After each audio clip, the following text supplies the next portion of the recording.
तर आपण मागच्या व्हिडिओमध्ये पाहिलं की घरामध्ये आपण कसं प्रेशराईज होतो की शिक्षण हे चांगलं करायचं आहे कारण तुम्हाला उद्या चांगले पैसे कमवायचे. पण दुसऱ्या साईडने विचार करा की मी जर का आवडीने माझं शिक्षण घेत आहे, आवडीने मी माझं करिअर सिलेक्ट करत आहे, जे माझं पॅशन आहे, तर मी त्याच्यामध्ये 100% आउटपुट देणारच आहे. तिथे मग मला काळ वेळ ह्याची कसलीही मर्यादा राहणार नाही, कारण ते माझं पॅशन आहे आणि ते पॅशनच माझं काम आहे. पण जर का एका दडपशाहीला धरून तुम्ही एखादं करिअर सिलेक्ट केलं आणि ते पुढे नेलं तर तुम्हाला ते स्ट्रेसफुल होईल. मग त्यातून तुम्हाला एन्झायटी निर्माण होईल, कारण तुमची एनर्जी तिथे डाऊन लागणार आहे. वयाच्या साधारण 10व्या ते 11व्या वर्षापासून तुम्ही रेकी शिकू शकता, ज्याच्यामुळे तुमचा मार्ग क्लिअर राहतो की तुम्हाला काय करायचं आहे. तुम्हाला समजतं की माझा फोकस कुठे आहे, मला एक्झॅक्टली काय करायचं आहे. खूपदा असंही आपण बघितलेलं आहे की मुलं करिअर करतात सुद्धा आणि करिअर केल्यानंतर अचानक ते ट्विस्ट होतात. आता त्यांना ते करायचं नाही आहे, आता त्यांचं ते प्रोफेशन नाही आहे, त्यांना दुसरं काहीतरी इंटरेस्ट आहे. का? कारण त्यांना कदाचित त्यावेळेला समजतं की आपण जे आत्तापर्यंत केलं त्यामध्ये मला इंटरेस्ट येत नाही आहे, पण माझं विजन काहीतरी वेगळं मला सांगतं आहे. अशा वेळेला त्यांना ती गोष्ट करून द्या. थोडासा स्ट्रगल पिरियड हा प्रत्येकालाच आहे, कोणाला नाही आहे. तो स्ट्रगल त्या व्यक्तीने त्या वेळेला केला की ती व्यक्ती नक्कीच उत्तमरित्या घडतेच. त्यामुळे जेव्हा आपण फॅमिली पॉईंटनी विचार करतो आहे की आपलं मूल हे कोणत्या अँगलला, कोणत्या डिरेक्शनला जाणार आहे, त्याआधी स्वतःचीच नुसती फॅमिली की माझा मुलगा काय होणार आहे आणि मी मग समाजाला सांगणार आहे की माझा मुलगा डॉक्टर आहे, लॉयर आहे, काहीही जे तुम्हाला वाटतं आहे ते सांगण्यापेक्षा मी माझ्या मुलाला इंडियासाठी, माझ्या कंट्रीसाठी कसं रिप्रेझेंट करेन हे तुम्ही बघा. विजन बोर्ड जो आहे तुमचा, तो जर का ब्रॉड असेल ना, तर तुम्ही तुमच्या मुलाच्या पायामध्ये दोरखंड बांधून ठेवणारच नाहीत कधी. त्याचं करिअर तुम्ही सीमित ठेवणार नाहीत. आत्ता आपली विजन खूप जणांची अशी आहे की त्यांनी त्याच्या पोटापुरते पैसे कमवावेत, त्याची फॅमिली सांभाळावी, त्यांनी घरखर्च उचलावा. एकदम मर्यादित कोशामध्ये आपण विचार करतो आहे. पण ही आत्ताची जी वेळ आहे आणि आत्ता येणारी जी जनरेशन आहे ती इतकी हायटेक आहे की ते स्वतः जेव्हा जन्माला आले आहेत त्यांनी त्यांचे पूर्ण प्लॅन्स करून आलेले आहेत. अजून एक फार महत्त्वाचं ह्याच्यामध्ये मी तुम्हाला असं सांगेन की बघा, आजकाल 90% जेव्हा मुलांच्या डिलिव्हरीज होत आहेत त्या सिझेरियननीच होत आहेत. नॉर्मल डिलिव्हरीज होत नाही आहेत. का? कारण ॲक्च्युली जे काही समाजात चाललं आहे, ते जे काही इन्फांट आहे, जे जन्माला येणारं मूल आहे, त्यांनी एक्सेप्ट केलं नाही आहे की मला अशा सोसायटीमध्ये जन्माला यायचं. म्हणून ते स्वतः नॅचरल जे काही प्रोसेस आहे त्यातून डिलिव्हर्ड होत नाही आहे. हा एनर्जी बेसचा विषय झाला. त्यामुळे सगळ्या गोष्टी आहेत ना, त्या एनर्जीशी रिलेट करून तुम्ही विचार करा की मला जर का बेस्ट फॅमिली प्रोड्यूस करायची आहे, ती इंट्रोड्यूस होताना नेशनला इंट्रोड्यूस करायची आहे, तर माझं विजन स्वतःचं किती ब्रॉड पाहिजे. पूर्वीचा काळ आता गेलेला आहे की मी 9 ते 5 नोकरी करीन, येईन, माझ्या कुटुंबासाठी कमवेन, हॅपी राहीन, फिरेन, मजा करेन. आता असं काही राहिलंच नाही आहे. आता प्रत्येकजण स्वतःची स्किल डेव्हलप करतो आहे. सगळे हायटेक झालेले आहेत. लहान मुलं लहानपणापासूनच कोडिंग शिकत आहेत. त्यामुळे त्यांचे विजन बोर्ड्स फार मोठे आहेत. त्यांना तुम्ही कशातही अडकवायला जाऊ नका. त्यांना साथ द्या. आणि कधी पण, आता पुन्हा मी मागच्या टॉपिकला येते की कधी पण, आता म्हणजे जेव्हा तुमचे मूल घरामध्ये लहान आहेत, म्हणजे साधारण 4 वर्षाची आहेत किंवा अगदी 2-2.5 वर्षापासूनच, कारण मुलं खूप स्मार्ट आहेत, त्यांना माहिती आहे सगळं की तुमचे मोबाईल कसे ऑपरेट करायचे, तुमचं म्हणजे स्मार्ट टी व्ही कसं ऑपरेट करायचं, सगळं ते पोटातनं शिकून आलेले आहेत. तर अशा वेळेला त्यांना कम्प्लिटली त्या क्षणाला, अगदी लहानपणीच लगेच तुम्ही त्या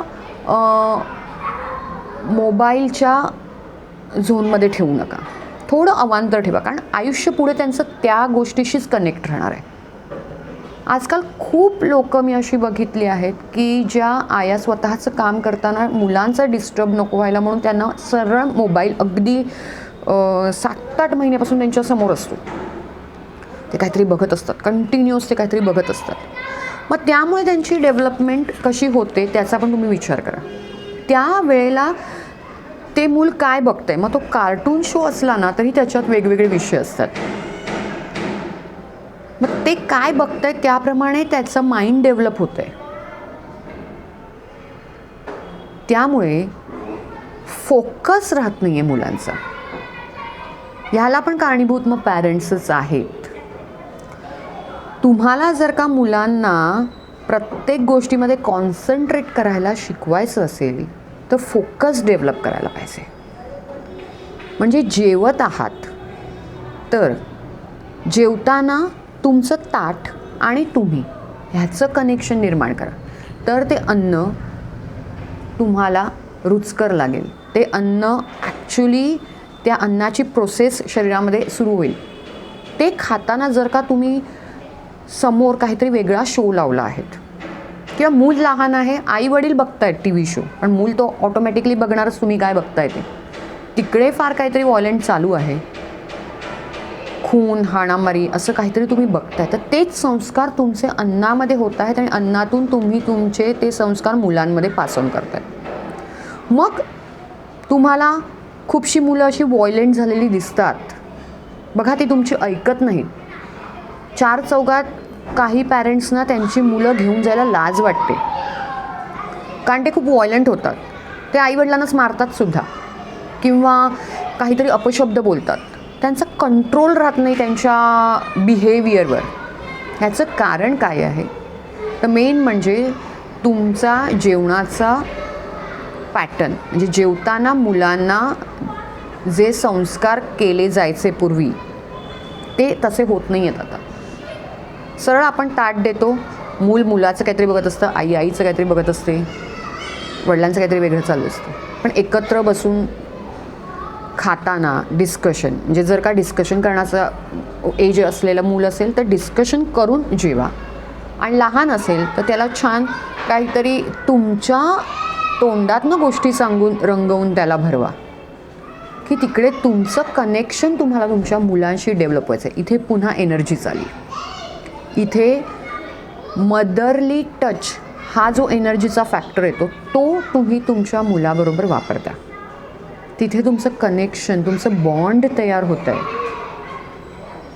नाही तर होतं काय, आई मुलाला इकडे भरवते, ती स्वतः काहीतरी इथे मोबाईलवर बघते आणि मुलगा मुलाचं काहीतरी मोबाईलवर बघतोय. दोन्हीही फोकस डिफरंट, कॉन्सन्ट्रेशन नाही. मग ते मूल जेव्हा वाचायला लागतं, अभ्यास करायला जातं, तेव्हा त्याचं त्या वेळेला कॉन्सन्ट्रेशन होईल का? कारण त्याला आधीच ती पॅटर्नच नाही आली आहे. ती पॅटर्न त्याच्यामध्ये रुजलीच नाही आहे की जर का आता माझ्या हातामध्ये पुस्तक असणार आहे तर मी फक्त माझ्या पुस्तकाकडे कॉन्सन्ट्रेट करणार आहे. त्याला एका वेळेला 2-3 गोष्टी करायची सवय तुम्ही लहानपणापासून लावलीत. मग ते फंबल होतं. मग त्याचा अभ्यासावरती परिणाम, आणि अभ्यासावर परिणाम झाला कीही तुम्हाला चालत नाही. मग तुमच्या एक्सपेक्टेशन्स, तुला हे करायलाच पाहिजे आणि हे नाही केलं तर बघ तुला असंच कामं करायला लागतील. मग बिचाऱ्या कमी वर्गातली लोक जे काही काम करतात त्यांचे उद्धार आपल्या घरातून सुरू होतात. हे कितपत योग्य आहे? मग तिथे सुद्धा 2 रोल.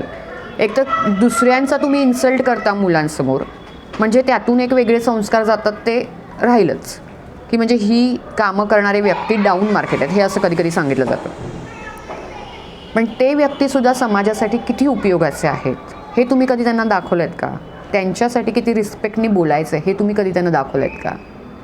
सगळ्या गोष्टींचा विचार करा आणि आपल्या मुलाशी बोला, संवाद साधा. कारण नुसता मीडियासमोर देऊन मुलं मोठी होणार नाही आहेत चांगल्या प्रकाराने. त्यांनी त्यांची सोलप्रिंट तयार करून आणली आहे, पण त्याला थोडंसं जर का तुमच्या साईडनी चांगल्या अँगलनी ब्रशअप केलं ना, तर ते म्हणजे जे काही समोर येतील इंडियाच्या, मी फक्त इंडियाला रिप्रेझेंट करायचं म्हणते, मी तुमच्या घरासाठी बोलतच नाही, तर ते फार वेगळं असेल. आणि ती जी मुवमेंट असेल ती खरी proud to be a movement असेल. तर नीट विचार करा ह्या बाबतीतसुद्धा. आपली सिरीज ही अशीच चालू राहणार आहे, त्यामुळे ह्या टॉपिकमध्ये आपण आता जेवणावरती डिस्कस केलं जास्तीचं, की मुलांना लहानपणीच जेव्हा आई भरवते किंवा त्याला जेवायला वाढते तेव्हा तिने साईडला बसून काहीतरी छानसं वाचून दाखवणं किंवा बोलणं, त्याच्याशी संवाद साधणं हे महत्त्वाचं आहे. कारण त्यातून त्याचे जे काही पंचेंद्रिय आहेत, तो कानाने आईचं ऐकतो, तो तोंडाने जेव्हा जेवतोय त्या गोष्टी जे आईने मनापासून बनवलं त्याची चव त्याला कळते आहे, कारण त्याचं लक्ष तेव्हा जेवणात आहे. त्यामुळे या सगळ्या गोष्टींचा विचार करा. आणि खाताना आपण म्हणतो अन्न हे पूर्ण ब्रह्म आहे, त्यामुळे अन्नाचा आदर करा. कारण त्याच्यामुळे तुमचा हा अन्नमय कोश, हा ऑरा घडतो आहे, आणि हा ऑरा सशक्त आणि अतिशय पॉवरफुल करण्यासाठी या सगळ्या छोट्या छोट्या टिप्स खूप महत्त्वाच्या आहेत लाईफमध्ये. त्यामुळे विचार करा आणि आपल्या मुलांशी प्रत्येक क्षणाला वागताना त्याचं फ्युचर म्हणून तो कसा बाहेर पडेल ह्याचा विचार करा.